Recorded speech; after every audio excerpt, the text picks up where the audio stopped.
Iran ये पहले दिन से हमला नहीं कर रहा है। ये दूसरा 2.0 जो शुरू हुआ है वॉर, इसमें ईरान ने शुरू से ही जड़ पर हमला शुरू किया है कि कम से कम कुर्दिश लड़ाके आगे ना आए।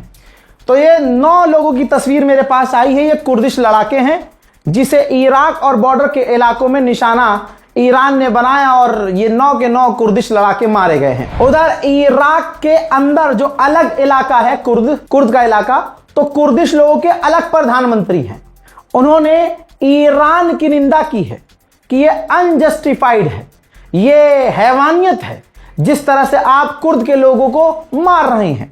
यानी उनके हिसाब से कुर्द के लड़ाके, उनके कुर्दिश लोग अपने इलाके से निकलकर दूसरे इलाके में, दूसरे मुल्क में घुसने की कोशिश कर रहे हैं और अमेरिका और इजराइल के कहने पर ईरान पर हमला कर रहे हैं, वो सही है। वारे राह, वारे वाह दोगले। अभी थोड़ी ही देर पहले, सब ताजा खबर दे रहा हूं, ईरान ने एक और अमेरिका के ड्रोन को मार गिराया है। उधर कुवैत पर भी ईरान ने फिर से थोड़ी देर पहले हमला किया, जिसमें कुवैत में अमेरिकी बेस पर आग लग गई, जहां पर यह फिर बताया गया, कुवैत की सरकार ने कहा कि हमने आग को कंट्रोल कर लिया है। हजरात, ईरान पर कितने बड़े हमले हुए हैं एक तस्वीर से आप एज्यूम कर सकते हैं। ये देखिए भाई, ये वो पुल था जिस पर अमेरिका ने हमला किया। वो चलता हुआ पुल था, सिविलियन उस पर मौजूद थे। आपको ट्रक नजर आ रहा है। मिसाइल अमेरिका की ट्रक पर डायरेक्ट हिट हुई थी और इस हमले में ट्रक का ड्राइवर और उसके साथी तुरंत मौके वारदात पर मारे गए। इसी पुल पर जो हमला किया गया तो गांव के लोग भी मारे गए।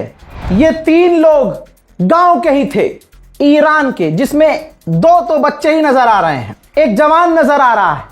ईरान के विदेश मंत्री अब्बास अराक्ची ने लिखा है कि 3 उस गांव के बेगुनाह मारे गए अमेरिका के आतंकी हमलों में, और मैं वादा करता हूं कि इन तीनों बच्चों का खून रायगा नहीं जाएगा, बदला लिया जाएगा।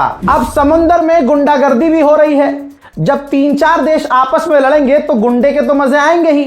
पायरेट्स जिसे कहते हैं, समुद्री डाकुओं ने यमन के करीब एक टैंकर को जब्त कर लिया है, डाका डाला है। उसके पीछे कौन है? समुद्री लुटेरों के अलावा किसी संगठन का नाम नहीं है। अब सुनिए, ईरान की नेवी के कमांडर ने बड़ी बात कही है, उनकी बात में सब चीजें क्लियर हो गई हैं। यह रहा उनका बयान। उन्होंने कहा कि अमेरिका की नेवी हमारे करीब आ रही है, जल्दी उन्हें निशाना बनाया जाएगा।